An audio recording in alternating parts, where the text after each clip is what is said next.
Pada saat tidur saya bermimpi saya itu, sedang mau sholat, tetapi sholat di dalam gereja, gitu kan. Di situ saya bingung, kenapa saya sholat di dalam gereja, harusnya kan sholat di dalam masjid gitu. Kalau ini panggilanku, seberat apapun di dalam biara dan seburuk apapun saya gitu kan, berprosesnya berat, pasti tangan saya akan dipegang erat-erat gitu. Kamu nggak boleh keluar, kamu tetap di sini gitu. Ada seorang teman yang mengatakan gini, lebih baik coba dulu jadi suster gitu kan. Kalaupun nanti kamu jadi, ya itu memang jalanmu. Karena kita nggak tahu, itu perlu dijalani gitu, perlu dijawab iya. Daripada kamu penasaran seumur hidup kamu. Nanti takutnya kalau kamu tidak mencoba itu, terus kamu nikah, terus kamu punya anak, cita-cita keinginan jadi suster ditaruh ke anak. Kamu besok jadi suster ya.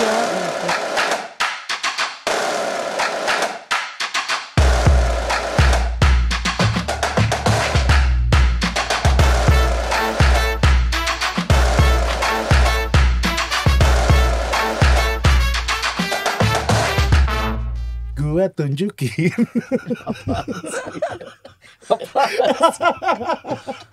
Kan lagi rame. Gua tunjukin. Apa ya? Tapi kan nggak kayak kita bentuknya. Gutak-gituknya beda. Kalau kita, gua tunjukin. Maco banget gitu ya. Aduh. Kalau ini kita nyanyikan lagu percintaan. Gua nyanyiin. Let's go.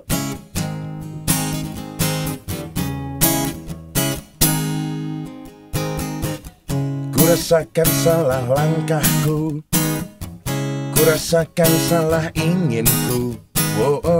Sulit ku hempas bayanganmu, sulit ku hapus kegalauan. Salah kau curahkan hatimu, berkasih dengan sahabatku. Jauh dari itu, anganku menggoyah imanku. Hingga ku ingat dirimu, bila ingin kau bertemu, meski terlarang untukku.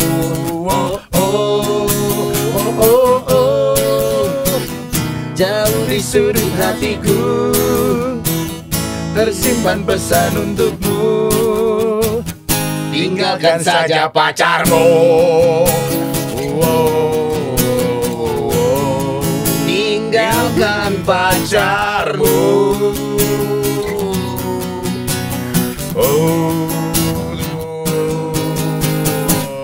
Itu bisikan siapa? Tinggalkan pacarmu, tinggalkan pacarmu.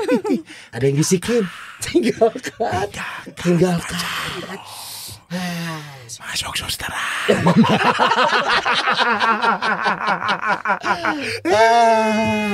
Hai. Lagu tadi mengantar kita untuk masuk ke episode Rumah Noni bersama Suster Alfonsa. Suster Alfonsa OP.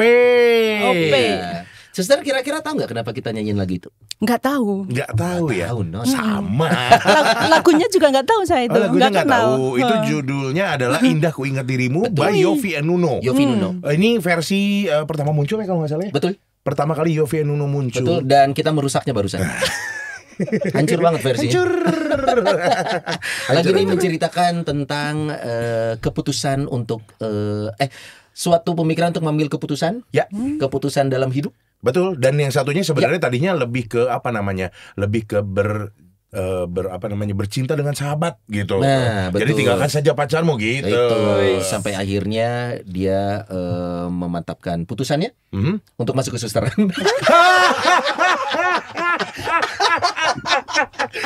Aduh, pada nungguin, menyimak.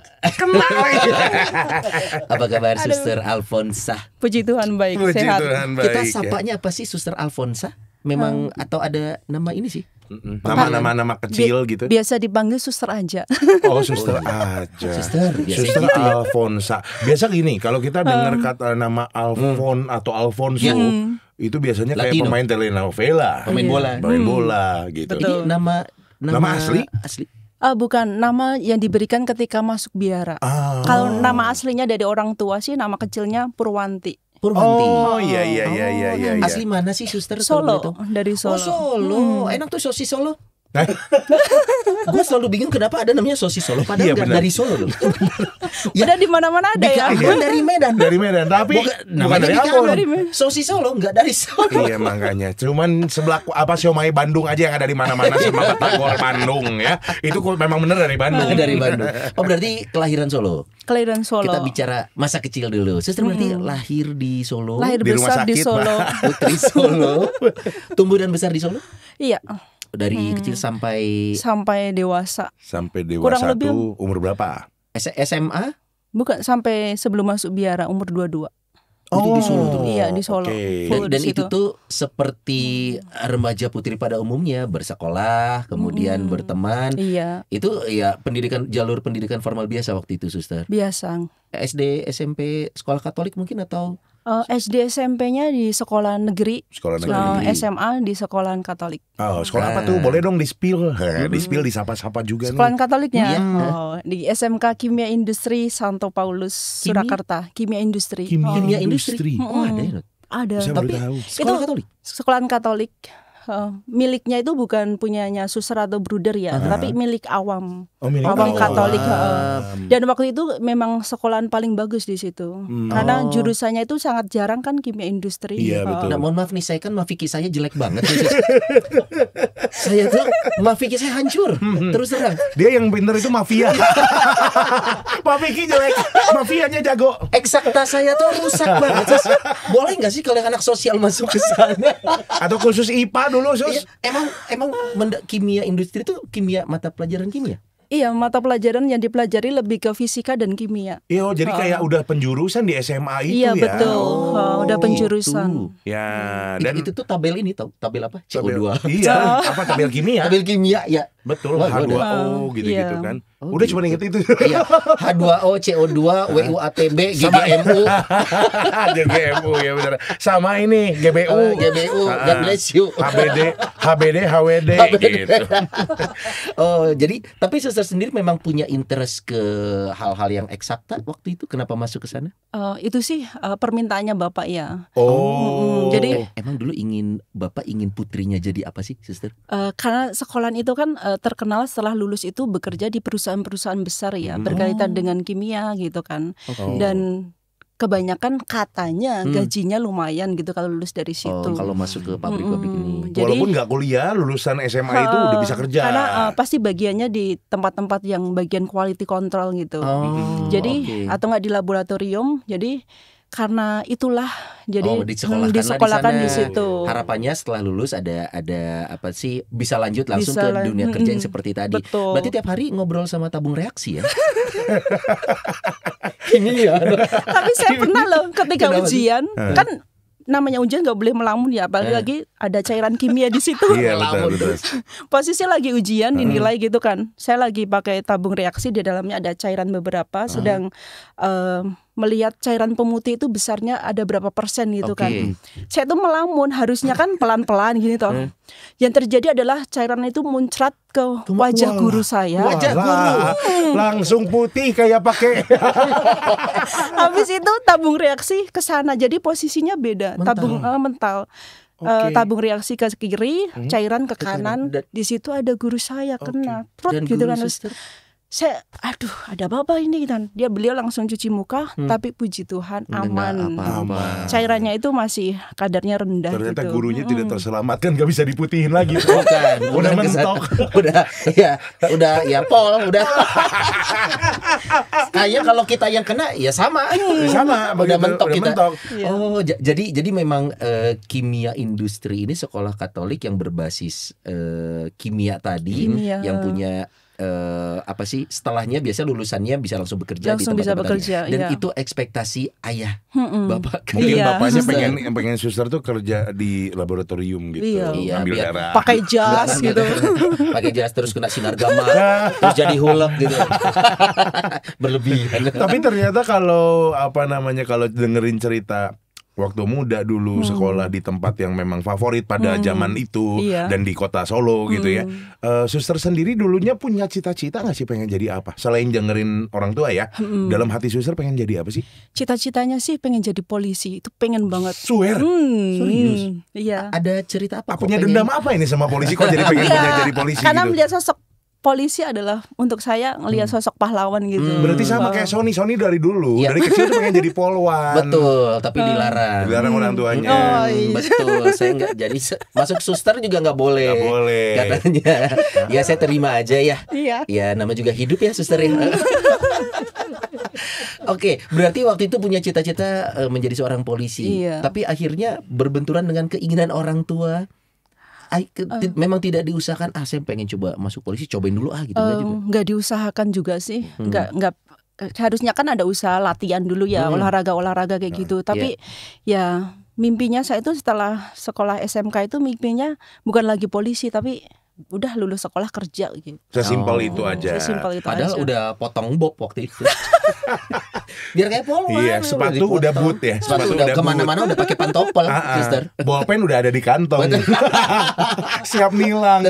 Udah ada ini sama buat periwitan, udah kemana-mana udah pakai, suster. Cuman ya itu ya, kadang keinginan orang tua, keinginan kita juga itu seringkali jadi tabrakan nih gitu. Dan akhirnya ternyata tidak dua-duanya guys. Iya. Ya, tidak dua-duanya meleset orang tuanya suster, meleset juga bapak ibu polwan dan polisi. Ya, karena ternyata suster memilih untuk jadi suster. Bukan suster rumah sakit, tapi suster Biarawati. Gimana ceritanya itu tiba-tiba bisa terbersit? Jadi suster. Kita bicara panggilan berarti ini suster. Apakah karena tabung reaksi tadi? Betul. Atau pernah dipiriwitin prit? Oke, saya jadi suster. Jadi kalau orang cerita tentang panggilan biasanya tertarik jadi suster itu ketika masih kecil ya. Di gereja lihat kayak gitu. Tetapi saya tertariknya ketika kelas 2 SMK itu kan. Waktu itu kan kelas 2 SMK saya sekolah di sekolahan Katolik dan wajib ikut retret. Di situ didampingi sama Suster Ursulin. Suster Ursulin cerita, jadi suster itu enak gitu. Wih. Iya. Bukan makanannya ya. Kalau makanan berarti udah jelas enak.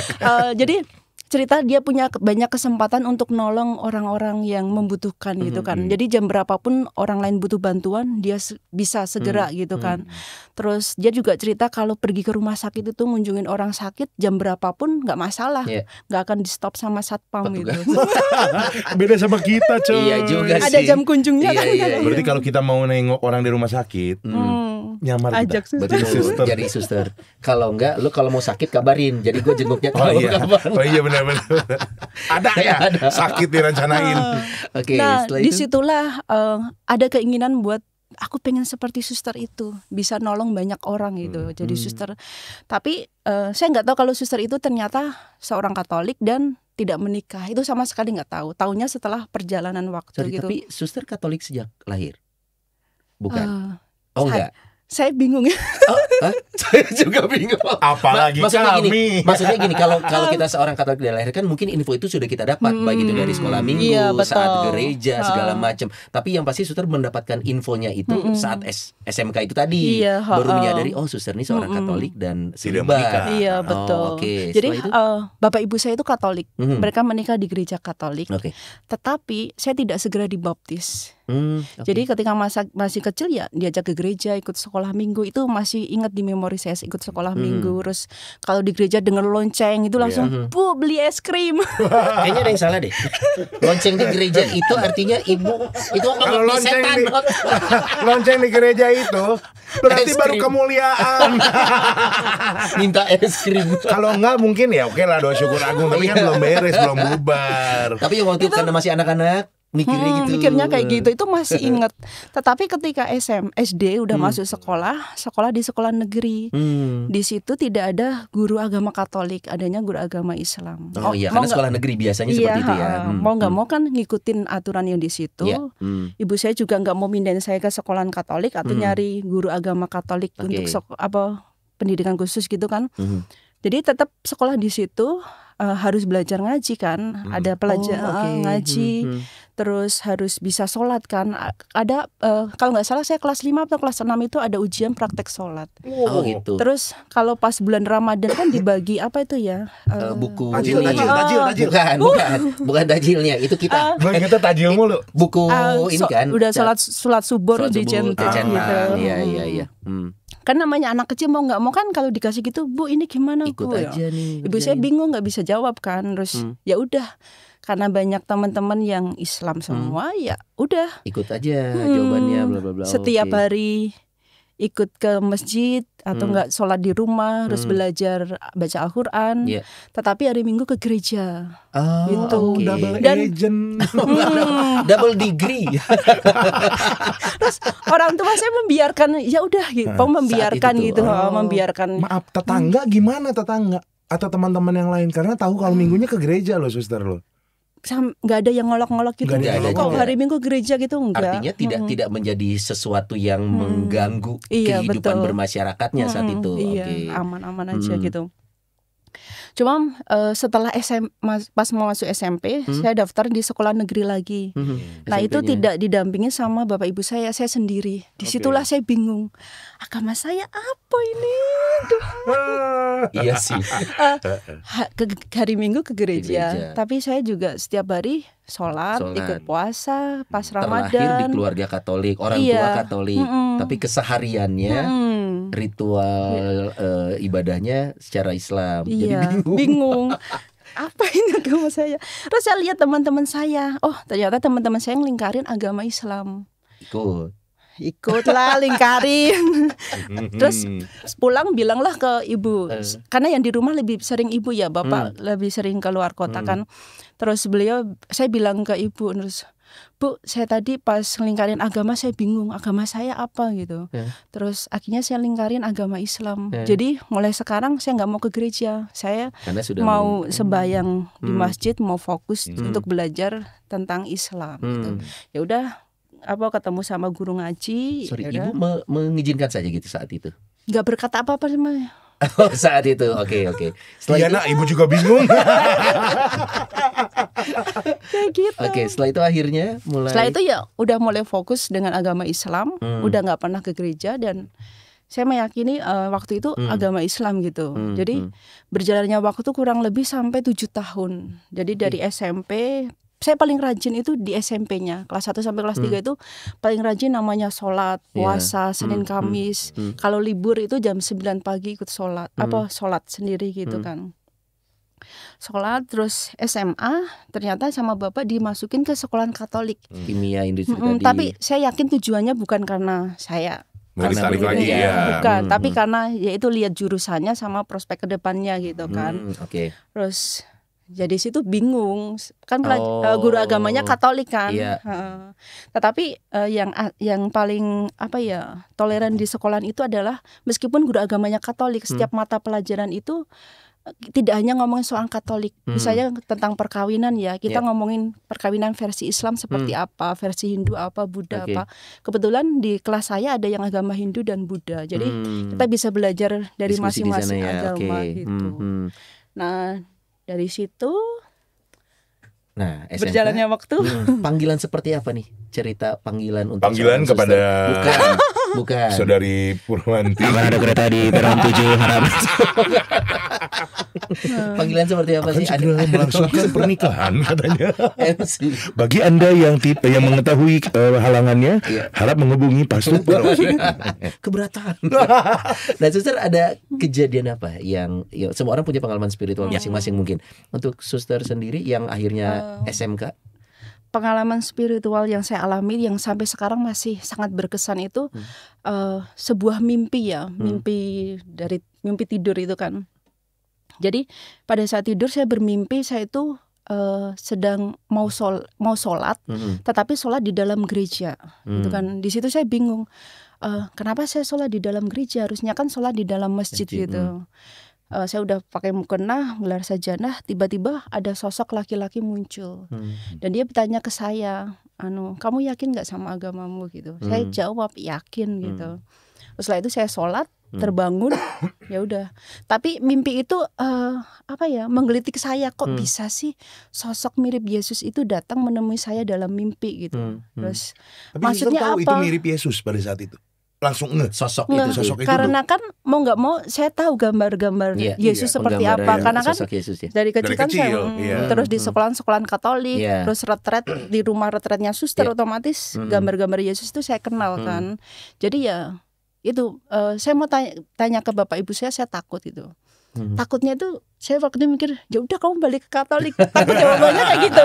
Iya, dan itu sangat mungkin untuk orang Padahal tua. kan ongkos bolak-balik mahal. Iya, Pepe itu jatuhnya Pepe.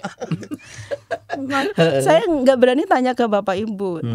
Saya pendam gitu aja. Terus akhirnya karena penasaran ini apa sih yang maksud mimpinya gitu kan. Terus tanyalah ke guru agama saya di sekolahan itu adanya guru agama Dan dia seorang Katolik. Katolik. Ya udah. Dia menyampaikan bahwa maksud mimpi itu adalah bahwa Yesus itu mengasihimu, Yesus cinta sama kamu gitu. Mau apapun agama kamu, dia ada untuk kamu gitu. Dia mencintaimu. Entah, karena ini masih misteri juga ya, apakah saya akan setia dengan Islam nanti pas pada waktu itu ya. Itu ya dia akan tetap mengasihimu. Kalaupun nanti kamu pindah agama, entah itu jadi Kristen, Katolik, Hindu atau Buddha, dia tetap ada untuk kamu gitu, tetap mengasihimu. Terus untuk saya nggak masuk akal, kok bisa Yesus kan miliknya orang-orang Kristen dan Katolik gitu. Saya yang seorang Islam nggak mungkin gitu, nggak percaya sama perkataan tersebut. Tapi ternyata itu jadi sebuah pemantik gitu loh, kayak sebuah peringatan, kayak kamu itu dulu awalnya itu Katolik loh gitu kan. Jadi gara-gara mimpi itu terus terngiang-ngiang, terus dipikirkan lama-lama, setelah direnungkan akhirnya saya memutuskan ya saya kembali ke pangkuan gereja. Gitu. Itu lewat perantaraan guru agama yang di SMA di SMA atau gimana? Iya lewat pendampingan beliau juga, tapi saya juga mungkin bahasanya sekarang di sermon ya. Nah, iya. Kontemplasi, mantap. Oke. Orang tua akhirnya taunya gimana? Saya nggak bilang apa-apa ke orang tua, saya cuma bilang ke ibu saya, Bu, saya sedang bingung dengan diri saya sendiri gitu kan. Saya merasa sebenarnya dengan agama Islam saya juga nyaman, saya banyak belajar dari situ, tetapi dengan kondisi keluarga yang mungkin mempengaruhi juga ya, semua Katolik, saya sendiri gitu kan, itu juga mempengaruhi. Terus saya kalau puasa sendiri, apa-apa sendiri, terus ditambah mimpi itu yang tambah paling mimpi itu bagaimana Yesus mengasihi saya walaupun saya udah meninggalkan dia itu. Tapi ada satu momen di mana ketika saya berdoa saya merasa ya saya kembali ke pangkuan gereja karena kasihnya Yesus besar untuk saya. Sampai titik ini dia tidak membenci saya, dia masih mengasihi saya. Disitulah saya katakan kepada ibu saya, Bu, saya kayaknya sangat yakin mau balik lagi ke pangkuan gereja gitu. Desember tahun 2005 saya kembali ke pangkuan gereja pada waktu Natal. Persis 25 Desember. Dan itu momen itu masih sangat teringat gitu kan. Ketika malam Natal saya berangkat sama bapak ibu sama adik saya dan diajak duduk paling depan. Wah. Jadi mohon maaf, bukan paling depan, mungkin paling depan prodiakon kalau sekarang ya. Ya layar ketiga lah. Iya. Layar ketiga keempat lah. Betul, tapi suster saya mengalami dulu duduk paling depan tuh masih mengalami sebelum dipakai prodiakon. Jadi diajak duduk di depan, terus namanya Natal kan lagunya meriah semuanya. Meriah, sukacita. Jadi rasanya itu kayak disambut oleh para malaikat. Wow. Disitulah semakin yakin ya. Tetapi belum ada pemikiran ke arah menjadi seorang biarawati ya. Itu Belum. baru kembali. Baru kembali. Itu baru kembali aja disambutnya begitu ya Sonia. Itu usia berapa suster, maaf? Saya kelahiran 86, berapa usia? Bukan waktu itu. Waktu itu kita nggak nanya usia sekarang, suster. Iya, tetap tuaan Om Stek. Jadi kita nggak pengen tahu waktu itu usia suster pas kembali 19 tahun. Oh 19. Iya. Kemudian itu kan berarti masa pendidikan yang SMK tadi. Tapi itu udah lulus sekolah. Oh, udah lulus sekolah. Tapi belum ada panggilan untuk menjadi biarawati bahkan. Sempat tertarik kan waktu kelas 2 SMK itu. Baru sempat tertarik kan tadi. Akhirnya memutuskan Nah, udah setelah balik dan masuk. Itu saya gimana? kembali ke pangkuan gereja di Desember 2005 ya. Tapi saya baptis baru baptis akhirnya kan belum baptis dari baptis. kecil. Ikut ya. pelajaran dulu. Kecil belum dibaptis. Belum. Berarti katekumen dulu. Iya, katekumen dulu. Oke. Ikut pelajaran sama guru. Terus karena saya ketika Islam kan banyak hal yang saya pelajarin gitu kan, hal-hal positif. Dan ketika saya masuk Katolik sama sekali nggak tahu apa-apa kan. Jadi saya minta sama guru agama waktu yang lebih panjang gitu kan. Okay. Saya ikut pelajaran mulai dari Januari 2005. 2006. Sampai dengan Paskah 2007. Jadi 1 tahun lebih. 1,5 tahun. Saya belajar ya pinjam-pinjam dari guru agama itu untuk mempelajari agama Katolik. Hingga akhirnya dibaptis. Nah, setelah dibaptis, setelah ya kerja, terus pacaran. Terus kok dilewat sih pacarannya nanti dulu. Bahasan tersendiri kok tuh. kayak yang bagian gak menarik sih. Kayak nggak menarik penting itu. Nanti kita tarik gitu. lagi, nanti kita tarik. Ya, Kerja. kerja aja dulu yang dibahas, kerja. Terus Lalu habis tiba-tiba, itu teringat kalau dulu pernah pengen jadi suster, cari tahulah suster itu apa gitu. Dari situ tahu suster itu harus beragama Katolik. Terus Celibat juga. tidak menikah. betul. Gitu. Barulah mantep nih. Mantep lah, cari info sana sini, main ke biara, ngobrol sama Romo. Kenalan sama ordo-ordo yang ada enggak? Kenalan dengan biara-biara yang lain. yang ada. Akhirnya mulai masuk ke biara berarti? Biara OP masuk OP tahun? mulai masa aspiran pengenalan itu tahun 2009. 2009. Waktu yang nggak sebentar ya, dari 2007 tadi ke 2009. Dan itu kenapa pilihannya jatuh ke OP pada saat itu? Pertama sih Romo merekomendasikan ke situ. Oh, ada Romo yang rekomendasi. Suka ceritakan sama beliau gitu kan. Romo siapa barangkali mau disebut di sini? Romo Suyamto. Masih ada toh? Di mana beliau sekarang? Kurang tahu. Kurang tahu. Romo Suyamto. Suyamto. Terakhir di paroki? Dulu. Waktu saya di paroki Santa Maria Kartosuro. Kartosuro. Ini pokoknya rumah Noni ini kayak acara Tali tali kasih. Kita suka tiba-tiba ada nanti nyaut di komen YouTube. Nanti ada yang ngasih tahu umat, "Yo, sekarang rumah itu ada di sini." Ya, gitu. Kayak program tali kasih. Ini kalau sampai ketemu syuting lagi nanti. Akhirnya diarahkanlah ke ngobrol-ngobrol lah, terus pengen jadi suster gitu kan. Awalnya kan karena beliau tahu ya kalau baru baptis kan mau jadi suster kan aneh gitu kan. Karena ada syaratnya kan minimal 2 tahun kan setelah baptis gitu. Ada syarat minimal gitu.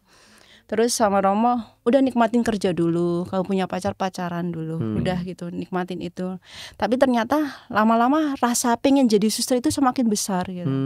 Terus akhirnya datang lagi ke Romo, beneran pengen jadi suster saya gitu kan. Itu setelah 1 tahun kemudian, jadi 2008. Terus beliau ngasih rekomendasi, coba main ke suster OP gitu kan. Ya udah dikasih nomornya. Suster yang ada di Jogja, mainlah ke suster OP.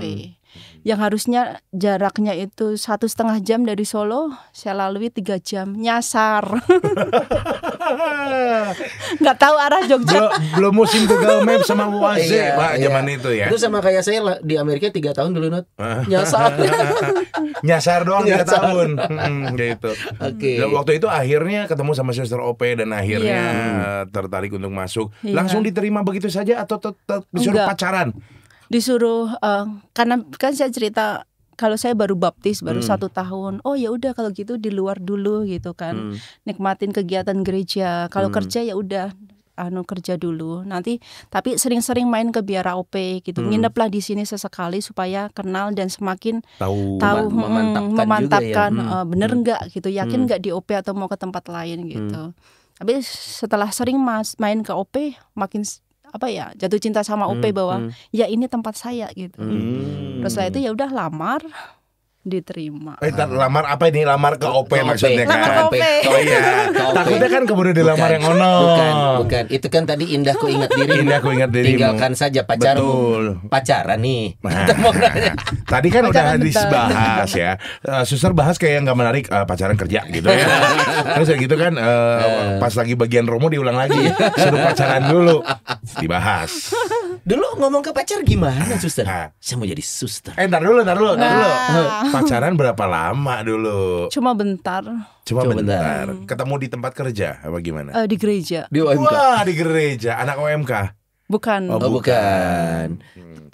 Tapi maksudnya itu kan fase yang bahkan Romo pun menyarankan supaya kita memantapkan hati saat itu kan. Iya. Nah, itu tuh hal yang sulit nggak sih untuk menyampaikan seseorang? Karena kan ini proses sebenarnya. Tapi untuk mengatakan oke, kita coba dekat membangun hubungan, tapi ternyata sorry bro, saya lebih mantap jadi suster. Kalau lo tahu kita lagi menunggu-nunggu film yang suster mau nikah terus jadi suster, inget nggak? Saya mau nikah.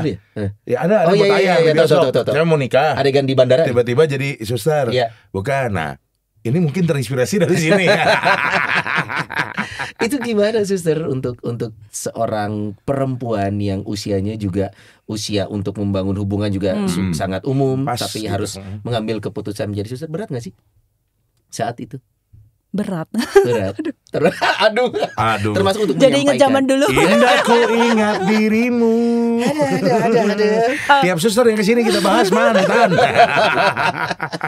Karena menyampaikan ke orang tua berat, menyampaikan ke pacar juga berat gitu kan. Ketika saya sering main ke biara, nginep setiap hari Sabtu Minggu pacar gitu. Pacar tahu itu? Nggak tahu, saya bilangnya saya main ke Jogja ke rumah temen gitu kan. Temen siapa aku nggak pernah dikenalin. Nanti suatu hari saya kenalin gitu. Tapi harusnya kan saya jujur sejak awal gitu. Tapi masih takut gitu kan. Suster punya alasan sendiri untuk itu berarti ya. Kenapa tidak menyampaikan? Karena belum mantep. Belum mantep. Apakah saya mau masuk biara atau saya mau nikah sama dia gitu. Dan nggak mungkin juga ngomong ke pacar, saya mau di biara. Siapa tahu saya mantep lah. Si laki-laki masih lo gitu. Oke, akhirnya keputusan itu harus diambil. Iya. Kondisi baik-baik saja setelah itu. Jadi panas. Kipas. Karena kita kipas. Artinya kan semua pihak pada akhirnya menerima. Pada akhirnya karena kan keputusan yang diambil ya masuk biarawati ya, bukan yang dia juga tahu kondisinya. Gitu. Orang tua langsung oke pada saat itu? Kalau ibu sih oke, kalau bapak enggak. Sempat tidak? Iya. Why? Karena mungkin saya anak pertama dan dia harapannya setelah lulus sekolah kan udah kerja ya, bisa bantu orang tua secara ekonomi. Adik-adik berapa banyak memang? Adik cuma satu. Oh, cuma satu. Dan bapak mungkin udah pengen nikahin gitu ya. Udah pengen cepet-cepet hajat. Pengen mantu. Oke, tapi akhirnya membawa ke keputusan Suster Alfonsa ini masuk biarawati dan sekarang jadi seorang suster. Suster, kita bicara soal ini nih, panggilan ini sendiri ya. Maksudnya kan banyak orang mungkin punya experience yang mirip-mirip dengan suster, tapi untuk memantapkan hati dan merasa bahwa itu panggilan, itu tuh untuk seorang Suster Alfonsa gimana sih memantapkan ini panggilan untuk saya, ini bukan hanya ujian, bukan hanya mimpi. Itu buat suster apa sih? Itu tuh susah banget ya untuk membedain ini antara ya atau tidak sih panggilan ini untuk jadi suster itu sangat susah gitu kan. Karena melalui doa pun juga tetap ada suara pengen ya maju enggak gitu, tetap konflik batinnya tetap ada. Mau doa sebesar seperti apapun juga tetap ada dua konflik itu. Tapi balik lagi kita perlu mendengerin. Kalau saya dulu waktu itu prinsipnya gini. Mungkin agak kurang bagus ya. Saya mikirnya gini, ada seorang teman yang mengatakan gini, lebih baik coba dulu jadi suster gitu kan. Kalaupun nanti kamu jadi, ya itu memang jalanmu. Karena kita nggak tahu, itu perlu dijalani gitu, perlu dijawab iya. Daripada kamu penasaran seumur hidup kamu. Nanti takutnya kalau kamu tidak mencoba itu, terus kamu nikah, terus kamu punya anak, cita-cita keinginan jadi suster ditaruh ke anaknya. Kamu besok jadi suster ya gitu. Memaksakan ke anak nih. Takutnya seperti itu. Makanya jangan sampai kayak saya suster, saya udah nikah baru kepikiran pengen jadi suster. Enggak bisa dong. Saya juga dulu pengen jadi model suster. Iya, orang tua saya maksain saya, jangan nak, kamu nggak ganteng. Oke, akhirnya dijalanin dulu. Kalau memang ini jalanku ya pasti akan diperlancar. Jadi saya melihat panggilan itu kayak seperti kita sedang berpegangan tangan gitu. Mau pegangan kan nih gitu ya. Tanganku sama tangannya Yesus. Kalau ini panggilanku, seberat apapun di dalam biara dan seburuk apapun saya gitu kan, berprosesnya berat, pasti tangan saya akan dipegang erat-erat gitu. Kamu nggak boleh keluar, kamu tetap di sini gitu. Tapi kalau ini bukan jalanku, sehebat pun saya mau secerdas apapun dan sebesar apa usaha saya, kalau Tuhan mengatakan tidak ya pasti akan ada waktunya stop gitu. Iya. Jadi saya melihat itu. Walaupun ini kata suster tadi bilang ini contoh yang nggak bagus sebenarnya ya, karena coba aja dulu ya. Tapi ya nggak tahu ya, kalau saya juga mungkin kalau di hadapan situasi yang sama nih Son, pilihan ambil nggak? Contoh ya, pilihan terberat buat gua apa nih? Pengalaman yang udah terjadi. Nge-MC acara gereja hari di weekend, sedangkan weekend ladang kita bekerja. Ambil nggak ya? Ambil nggak ya? Bantu nggak ya? Bantu nggak? Ternyata begitu udah bantu, lampu merah hijau semua susah. Lagi musim hujan cerah, lampu merah hijau semua. Betul. Ternyata ya coba aja dulu gitu ya. Dan sepersonal itu ya pengalaman spiritual seseorang. Maksudnya mungkin bisa terjadi ke suster, belum tentu cara yang sama bisa hasilnya sama dialami oleh orang lain. Kalau begitu suster melihat panggilan ini sebagai anugerah? Ya, saya melihat panggilan itu sebagai anugerah karena diberikan sama Allah cuma-cuma. Kalau dipikir ya, saya melihat rata-rata ya, kalau orang dipanggil jadi seorang biarawan atau biarawati, mereka itu udah aktif di gereja ya, jadi misdina. Sebelumnya saya kan enggak, dari latar belakang yang agama Katolik taunya pas-pasan gitu kan. Bahkan sempat menjadi seorang muslim untuk waktu yang tidak lama. Enggak aktif di gereja, terus secara pengetahuan pas-pasan, tapi ternyata Tuhan kok memanggil saya, mengusik hati saya untuk yang awalnya seperti suster itu loh gitu. Cara kerja Tuhan memang seunik itu ya. Betul. Paulus? Iya, Paulus dari apa? Kurang ekstrim apa beliau? Iya, Petrus menyangkal. Tetap. Zakeus memungut cukai. Iya. Apa? Iya betul kan? Zakeus, gua sih pendek. Iya. Bukan mengut cukainya ya. Matius juga pemungut cukai. Tapi itu cara kerja Tuhan ya. Betul. Dan tadi satu hal yang digarisbawahi adalah ketika, ya nggak tahu ya, buat gue berkesan aja gitu ceritanya suster, kembali ke pangkuan gereja pada saat Natal. Wah, ini makanya kita merah-merah nih, coy. Ini jangan lihat gambarnya ya, bajunya aja merah. Imlek masih lama, coy. Dan memang ini tayangnya dekat Natal. Ya, tanggal 24 malam Natal. Jadi malam Natal pulang gereja nonton bareng. Dan untuk suster sendiri, kalau kita coba cocok logi dikit nih ya. Menurut suster kenapa Tuhan memanggil kembali untuk kembali ke pangkuan gereja dekat-dekat Natal? Dekat-dekat Natal ya. Suster itu kayak lahir kembali ya. Maksudnya kalau kita ngomongin 25 kelahiran yang kita peringati kelahiran sosok Tuhan Yesus, 25 suster lahir kembali. Iya. Suster punya ini enggak sih? Iya nih seunik ini. Saya pemikiran apa sih? Pemikiran saya merasa bahwa saya dilahirkan menjadi Purwanti yang baru gitu kan, dengan yang nanti akan dapat nama baptis kan. Saya memilih waktu itu Veronica. Oh, Veronica. Saya merasa Tuhan memanggil saya, kamu harus jadi seorang Katolik yang berbeda dengan yang lain, dengan cara pewartaan yang beda gitu. Nah, mungkin itu gimana ya? Jadi merasa dilahirkan menjadi manusia yang baru, tetapi tetap tidak melupakan sejarah yang dulu gitu kan. Pengalaman yang dulu itu membentuk kamu menjadi sekarang. Tujuannya apa? Ketika kamu bertemu dengan orang berbeda, hargailah mereka itu berjuang juga seperti kamu. Yesus sayang sama semua orang itu tadi. Betul, mencintai semua orang. Yang dimimpi itu gitu. Itu hebat ya, ketika misalkan tadi Sony bilang Paulus kurang gimana ekstrimnya kan dan lain-lain. Ternyata mungkin di luar sana banyak umat-umat nih Sus yang memang masih galau untuk kembali atau tidak karena sudah merasa hina sama dirinya sendiri. Suster punya pesan apa buat para umat yang di luar sana yang mungkin aduh gue kayaknya pengen kembali bergereja tapi kayaknya udah gak layak dengan kerjaan saya yang seperti ini dan lain-lain. Suster punya pesan apa buat mereka nih? Sekalian juga pesan Natal nih dari suster buat mereka. Pesan saya buat mereka yang sebenarnya rindu untuk kembali ke pangkuan gereja cuma gak berani ya.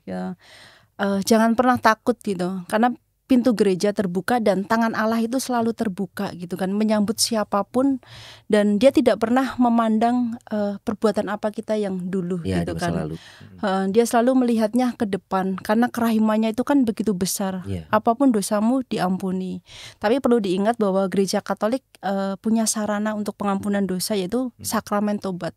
Jadi jangan pernah takut untuk datang ke ruang pengakuan, karena disitulah kita diperbaharui hidup kita gitu kan. Dosa kita yang dulu, yang tadinya kita takut mengakukan dosa, kita jadi manusia yang baru melalui sakramen tersebut. Tapi khusus orang Katolik ya, Suster? Iya. Iya juga. Nggak apa-apa. Tadi Suster Alfonsa kan bilang perlu waktu 7 tahun ya magang. Ya, 7-8 tahun magang ya. Sony baru 4.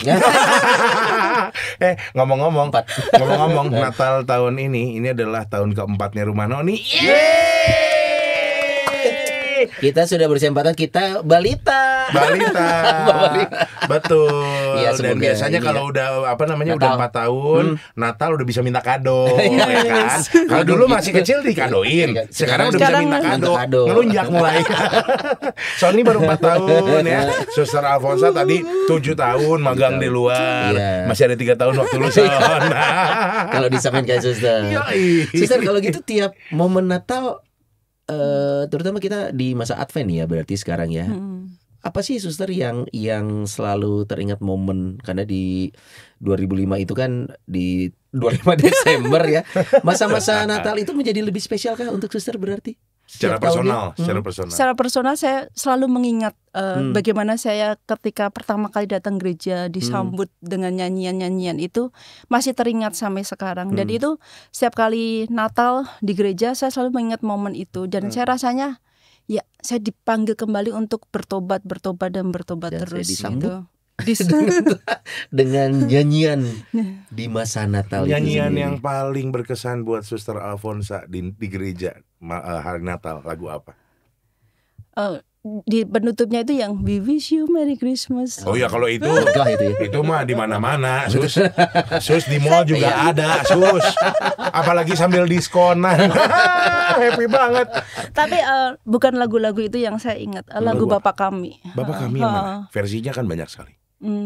Rawaseneng kalau nggak salah. Bapa Kami yang ada di surga itu. Itu memang selalu bahasa Jermannya nyeret hati. Kalau saya nyeret putut ya. Ya, Bapa Kami yang ada yang ada di surga itu kalau. Itu soalnya pas bagian itunya ya. Berilah kami. Teriak semua umat. Raja. Kompak loh ya. Kompak loh itu. Pas bagian berilah kami, teriak semuanya. Oke, Suster sendiri berarti kalau kita bicara pengalaman hidup sampai akhirnya mengantar ke sekarang, menurut Suster peran orang tua tuh bagaimana sih untuk bisa mengantar kembali anaknya nih? Maksudnya kalau kita ngomongin sebagai konteks keluarga Katolik ya, sebagai keluarga Katolik ya, pasti keinginan semua orang tua adalah ya berjalan di jalan yang sama sebenarnya.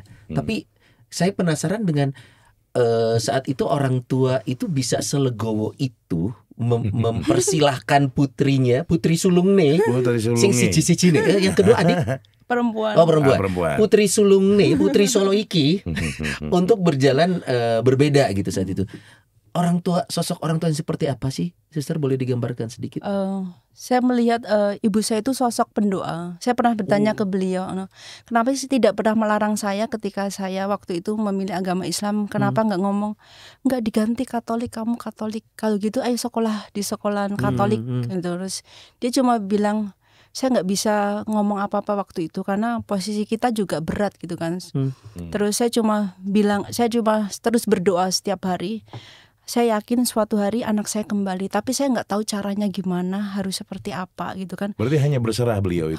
Beliau hanya berdoa, tekun berdoa. Tetapi saya melihat cara ibu saya melayani gitu. Ketika saya mau sholat gitu kan, Bu, saya kan di rumah kan buat kerajinan rotan ya, kursi, meja, almari kayak gitu kan. Misalnya saya sholat di rumah, mau sholat Isya, bapak sama ibu lagi kerja pakai mesin kan. Terus saya bilang, saya mau sholat Isya gitu kan. Oh ya udah, mereka berhenti bekerja. Mesin-mesin dimatikan gitu kan. Berhenti bekerja, mereka nunggu saya sholat selesai, terus baru kerja. Terus kalau saya puasa, pagi-pagi dini hari ibu saya yang masak, yang nyiapin makanan. Saya bangun ya tinggal makan gitu kan. Di situ saya melihat betapa luar biasanya ibu gitu loh. Bagaimanapun keadaan saya, walaupun saya berbeda agama dengan beliau, tapi beliau tetap memberikan yang terbaik untuk saya, untuk anaknya gitu kan. Ya, karena saya melihat keikhlasan ibu saya, kuatnya doa ibu saya itu yang sampai sekarang jadi teladan untuk saya gitu. Dan itu mungkin kalau mau direfleksikan jadi kayak yang tadi suster bilang bahwa guru agama kan sempat bilang katanya Tuhan Yesus tuh sayang sama kamu apapun kondisinya. Betul. Kalau mau dilihat dari kejadian yang sehari-hari mungkin dari tingkah laku dari ibu tadi, agamanya mau apapun tetap dilayani. Tetap disayang, tetap dikasihi, nggak dibuang gitu kan. Betul. Dan gitu. itu ya Tuhan bekerja melalui orang tua suster juga mungkin menunjukkan kasihnya. Gini loh gitu. Set gitu. Ya memang kalau itu dia pengalaman spiritual ini selalu sifatnya personal ya. Betul. Iya, betul. Sifatnya personal. Untuk orang yang satu dan yang lain mungkin punya pengalaman yang berbeda, tapi untuk suster sendiri orang tua ternyata memiliki peranan. Mantan yang nggak disebutkan namanya juga memiliki peran. Betul. Ngomong-ngomong, Hai. Hai. Panik. Masih kontak kan? Maksudnya Enggak. tapi saling masih tetap saling Baik-baik kenal saja. kan? Baik-baik saja kan? Sudah lama nggak ketemu. Terakhir saya kontak beliau di tahun 2010 sebelum saya resmi masuk rumah pembinaan di Yogyakarta. Oke. Terus saya telepon. Terima kasih atas pengalaman bersama dan minta maaf.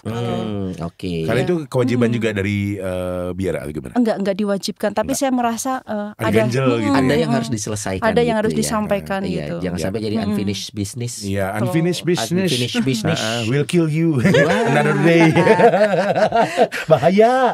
Tapi yang pastinya intinya mau sebagaimanapun juga indahnya perjalanan seorang Suster Alfonsa dari masa-masa anak-anak sampai dengan dewasa, kedepannya ini justru jalan akan lebih indah kalau memang dijalani bersama dengan Tuhan ya Suster ya. Amin. Tadi kita sempat ngobrol di luar Son bahwa ada challenge yang sekarang lagi dihadapi, maksudnya dalam artian segala kongregasi ya. Suster di OP ada kesulitan apa? Mungkin tadi yang kita obrolin di depan bahwa ternyata susah untuk mencari suster OP lainnya di Jawa Barat. Gitu suster. Benar nggak Sus? Apalagi challenge. Ini keresahannya ya. Sekarang nyari calon-calon dari Jawa itu sangat susah gitu kan.